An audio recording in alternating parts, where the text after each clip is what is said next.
Just pass through the sword and PvP seal. flagged.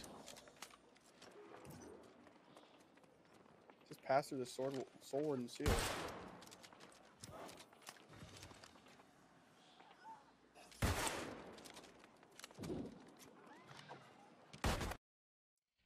Hey guys, it's Brian back with another video. And it turns out I'm not the only one who saw American Sniper and wants to be just like Chris Kyle. For all you Musket players out there, I got some interesting builds for you today. We have a PvP build, we have a PvE build, and we have an attribute spreads that I want to discuss with you guys today. And before we get into all that, let's talk about some of the meat and potatoes of the Musket weapon, okay? And the first thing I want to talk about is the critical reload and tactical reload package, okay? And what I mean is, with critical reload, you need 3 headshots within 5 seconds of each other grants an instant reload. And if you've used this weapon, you know that because of the reload animation, it's hard to hit those 3 headshots within 5 seconds of each other. So what tactical reload does for us is it skips one of those reloads for us and allowing us to enable critical reload. So how it would look is, we're pre-aimed at our target, pop them with a headshot, dodge roll for an instant reload, pop them with second headshot, reload 1 time, 3rd headshot, which gives us another instant reload and another shot. So that's 4 shots at about 5 to 6 seconds in that range. 4 to 6 seconds in that range. That allows us for massive opening burst damage on our enemies, whether it be in PvP or PvE. We're going to want to use that package. It is an amazing combo. And it's going to be your bread and butter. You're going to want to get practiced on that combo once you get to using the Musket, okay? You're going to want to know exactly how to do that over and over again, and it's going to feel smooth, and the weapon's going to feel amazing if you can get that down. Okay? Let's start talking about the builds. And we're going to start with this PvP build I have set up here for you. First of all, if I could have a few more passives and completely drop both of my abilities for more just plus damage abilities, I would. Okay, I do not believe that these abilities are good enough to really make stunning yourself. That's essentially what you do with these animations. You basically stun yourself worth it. And what I mean by that is when you're power shotting, you have you've seen it. You have a very long loading animation into your gun. You're stuck in place, nothing you can do about it, and it feels like an eternity, especially when the enemies are already close to you or actively shooting at you. You're giving them free headshots, you're giving them free skill shots on you. Nothing you can do about it, you're stuck. Same can be said about the shooter stance. But the value you can find out of power shot and shooter stance is when you have the element of surprise. And that is why I believe I would choose them instead of these passive here, called shot resupply and greater accuracy, which is the hip fire passive. Don't find value in those, so at least there's going to be some situations where power shot and shooter stance can be valuable. And that is going to be when you're in the open world or in a war and you find an enemy that has no clue that you're there. You can go ahead and preload that power shot, pop them with a headshot, do your critical reload rotation. You pop them with that headshot, dodge roll, headshot, reload 1 time, headshot for that instant reload, headshot again, and then drop down into that shooter stance and pump out 5 shots with minimal reload in between them. That is going to be massive burst, and if you have the aim, there is close to no one going to be surviving that, guys. That is a lot of damage. But like I said, you gotta hit your headshots to make this weapon valuable. Okay, let's jump into the build though for the rest of it. Okay, like we talked about, we already know we have that critical reload. You guys should be well aware of how that works now. We have power shot down to first blood, so we're getting a empower. If we hit our power shot, we get first blood, which is increased damage to targets with full health, so that's why you want to preload that power shot on a target first. Called shot, that's just DPS increase if you're aiming down the sights. Headshots give us 10% extra damage. Reduced fall off, amazing, love that talent. Hit your mark is increased damage further the target away, and because of sniper, which allows us to have a zoom, we're definitely going to be able to hit from pretty far away. Okay, that's going to be 15% max damage at 100 meters away, right? And then we get sniper, which is 15% increased damage to all headshots. And heightened precision. This is really the only debatable talent for me personally. You could drop this for kick them while they're down if you're running with friends in your group that have consistent debuffs, like a Warhammer or Spear or whatever it is that you just feel like the enemies are always going to be affected. You're definitely going to get more value out of kick them while they're down, kick them when they're down, than you would heightened precision. Okay. Now let's jump into the trapper side. We get plus 10% increased damage to targets below 30% health. That's good to execute damage. Not much to be said about it. Musket is great at finishing targets that are trying to escape while low HP.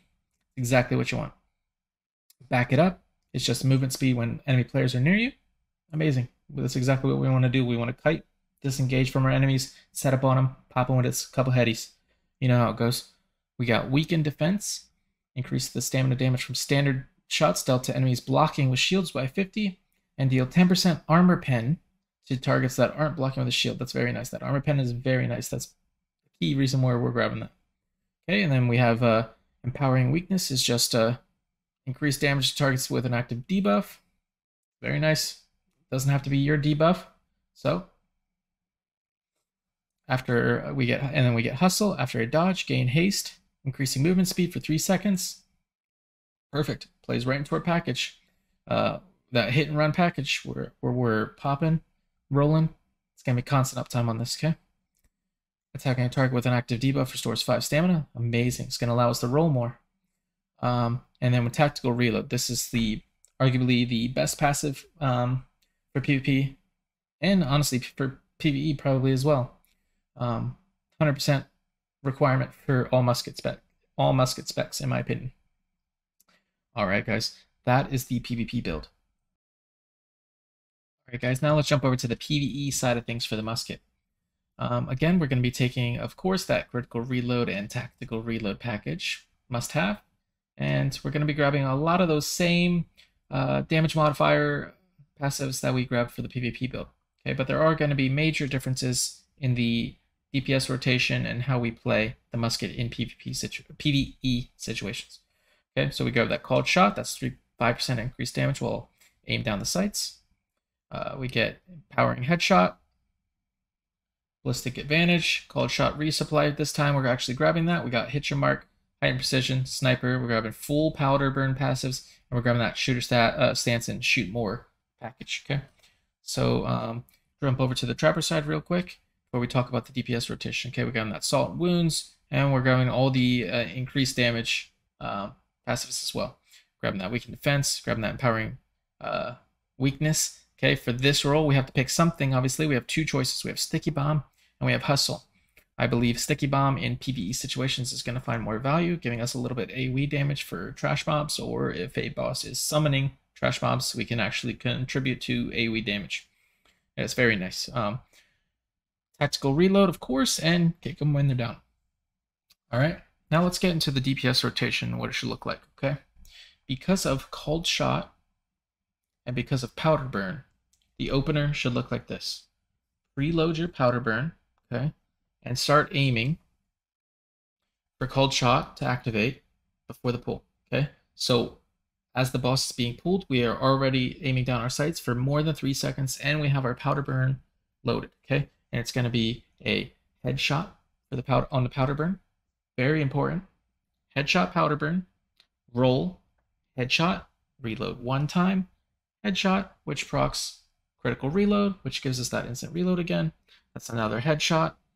And now we're going to drop down onto our knee for shooter stance, and we're going to pump out those 5 shots. And when we come back up, our tactical reload should be shortly off cooldown, so it's going to be another reload, shot, roll, shot, and then it's going to be waiting for powder burn and shooter stance come up, and it's going to be rinse repeat.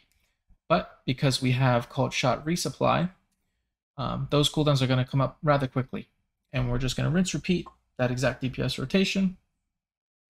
For single target, you're never going to want to drop sticky bomb. You're just going to keep repeating exactly what I just said with that rotation, okay?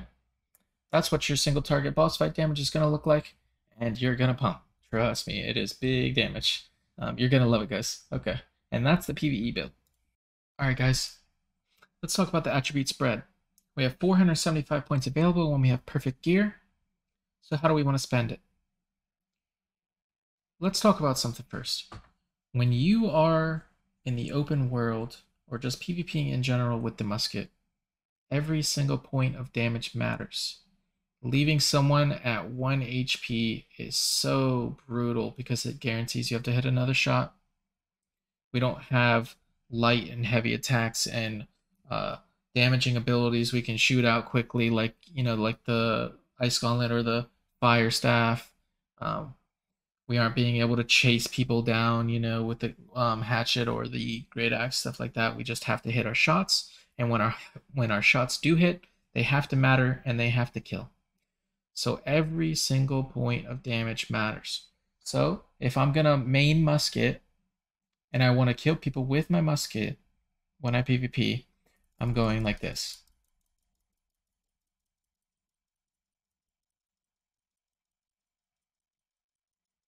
Every single point to dexterity. That is going to scale the damage on our musket, our headshots, everything up as much as we can. You might say, Bran, a lot of people for PvP, they drop about 50 points into, about 45 points into Constitution to grab this very nice, it is very nice PvP passive. All healing consumables last 20% longer. And my answer to that would be, well, you can definitely do that. You definitely can, and it would be definitely good. But that is increasing the chance, like I said, of a target surviving at 1 HP. And that could be the difference between you pulling off a sick clip 1v5 play and not. Say you need to knock down one target that's chasing you ASAP, like Great Axe, and he pop him, headshot, and he's 1 HP. And if you would have not had to hit him another time, you would have been able to escape and potentially clutch a sick play. Whereas, is this healing? How often is this healing consume going to save you when you're caught as a musket player? We don't have outs. We don't have an entomb. We don't have slows or CC. The trap is unreliable. We don't want to spec into that at all. Stopping power knockback, you have to load it up for what feels like an eternity to knock somebody back for 3 seconds, and they're just going to hawk us down because they have more movement speed than us as a great axe user or hatchet user, right? So from range, we need to pop our targets. We need to put them in the dirt before they get to us. That's how I want to play the musket, and I believe that that's going to be an effective way to play the musket. Your headshots are going to hit hard. The one thing I will say about this setup, guys, is there is a chance that with diminishing returns on attributes, that this doesn't end up being the highest damage. It could very well be something like, once you're at 370 dexterity, intelligence actually ends up becoming more valuable per point as a DPS increase, and it'll be a simple fix. So then if that's the case, we just start through we'll find out whatever point that's at, and we start throwing points into intelligence. We're just going max damage, whatever that ends up being. I'm assuming it's going to be max dexterity like we had, but we'll see. That'll come with time, and once we get to those perfect gear areas, and we get to start messing around with full stat spreads, okay? An alternative way to build would be something like this, and this would be with a int secondary weapon. Could be rapier, could be ice gauntlet, fire staff, something like that. And what I would do, we're gonna grab plus 10 crit damage and 15% elemental damage. So I would definitely socket elemental damage onto my musket, and that's gonna allow us to benefit from this increased elemental damage. And now our secondary weapon is also getting buffed from this int. Okay, so that's another way you could do it. And I would just drop 35 points in the Constitution because we're not so all in on our musket with this setup, okay? But if like I said, you're out there and you want to be Chris Kyle, dump all your points into dexterity, two-shot some people, and love it. But yeah, that's it, guys. Thank you so much for watching. Let me know down in the comments if there's a better way I can do the formats for these deep dives on weapons. Something you would like to see, questions, or other things you would like to have me put into these deep dives. Let me know in the comments. I would really appreciate it, guys, if you could do that for me. Thank you so much. You guys have a great day. Peace.